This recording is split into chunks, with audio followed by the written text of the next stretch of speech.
here to talk to you about the medical OR that we undertake at Dstl. I am a member of the Tactical Medical Logistics team, specialising in medical logistics for the Ministry of Defence. But first, I'll talk to you a little bit about Dstl.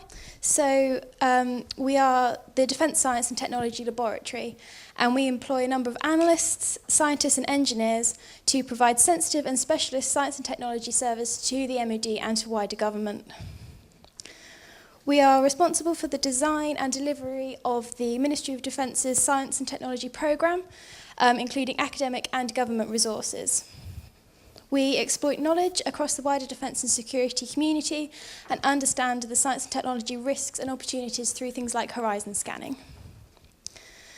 We aim to provide expert advice, analysis and assurance to aid decision making and to support MOD and government to be an intelligent customer. We act as a trusted partner across MOD, government, the private sector, academia and among allies to support military cooperation, capability delivery, diplomacy and economic policy. And above all, we champion S&T skills across MOD, including managing the career of MOD analysts.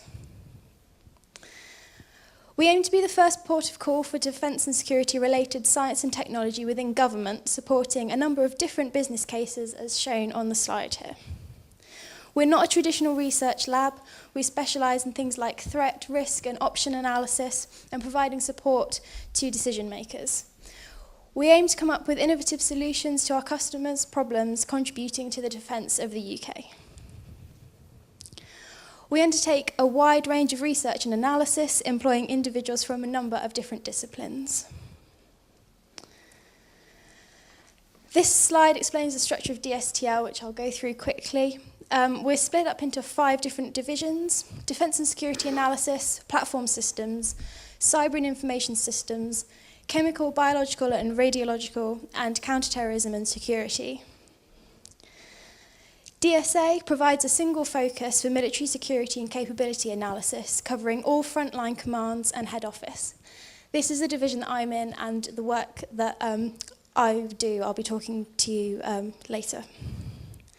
So platform systems covers mission and weapon systems and their relative survivability capabilities. Cyber and information systems provides advice and analysis in the cyber domain, in addition to capabilities such as command and control, surveillance and reconnaissance. CBR is focused on protection from chemical, biological, radiological and nuclear threats. And counterterrorism and security is a source of threat information for all divisions and provides a centre for work with very quick turnaround time. So like I said, I'm in defence and security analysis, and I'll talk to you a little bit about the work that I do. So like I said before, I'm in the Tactical and Medical Logistics team, where we undertake operational research to help inform military planning decisions. We inform many customers within the Ministry of Defence, including frontline commands and organisations such as Defence Equipment and Support. I'm accountable to commanders and the Surgeon General, using OR to answer questions such as how many casualties can we expect to occur, do we have enough hospitals or hospital beds to treat those casualties, and do our armed forces have the capability and equipment to be able to achieve their goals and support medical activities successfully. This can include factors like ensuring the force has the medical staff and equipment, such as beds and ambulances, to successfully maintain the number of expected casualties. Those include what we call DMBI, so disease and non-battle injuries, as well as battle casualties. We use a number of different methods to provide answers to these questions, and I'll touch on a few of these in this presentation. So in order to approach these problems, we need data to analyse. This can be done through literature searching and all the way along to the use of historical data and obtaining data from modelling. We also use the expert advice of military and other subject matter experts. So historical data, I'm sure you appreciate, comes with varying levels of detail and quality. For example, human input can cause data to be incorrect or incomplete, and there's always the risk of using biased data.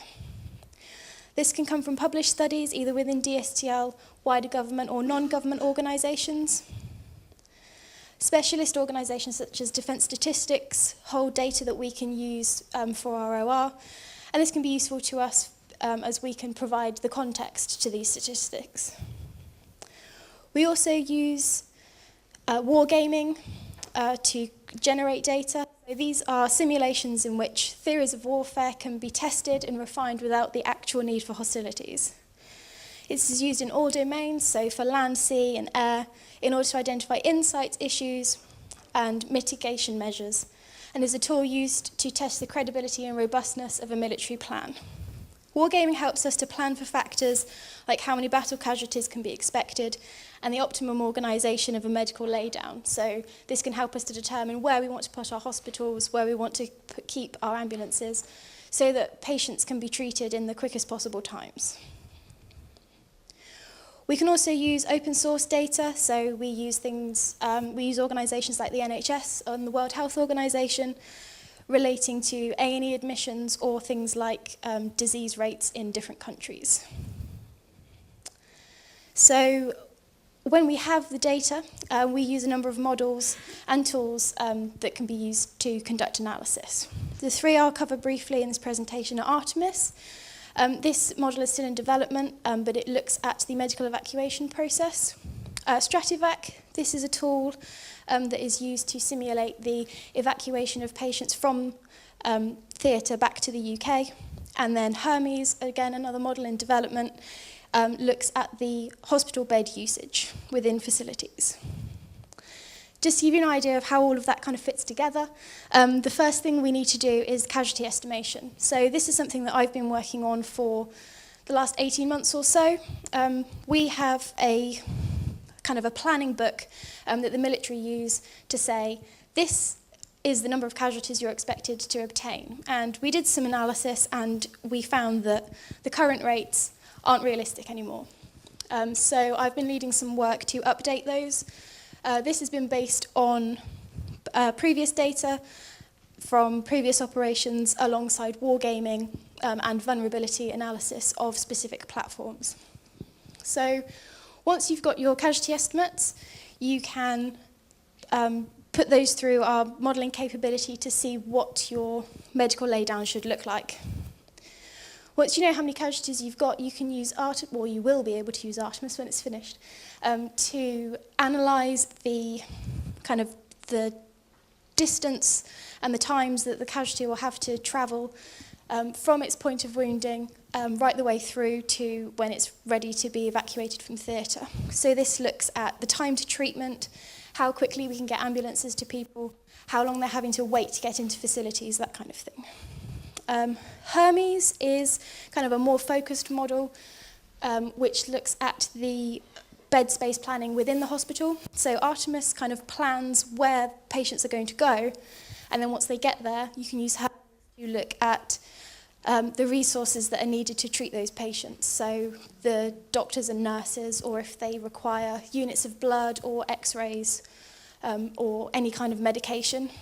And then once the casualties are ready to be flown back home, we use the Apollo model, which looks at the strategic evacuation of a patient from the last point of treatment back to the UK. So this schedules aircraft, assigns staff to patients on the aircraft, and plans whether or not you've got enough capacity to take everyone home.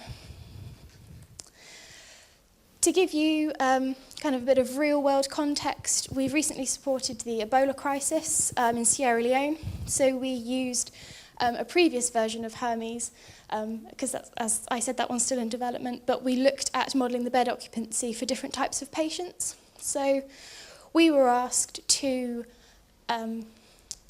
analyse the capability of a hospital that was going to be built to support the healthcare workers that were going to Sierra Leone to help support the Ebola crisis. So we weren't looking to treat the people with Ebola, we were looking to treat the people who were helping treat the people with Ebola.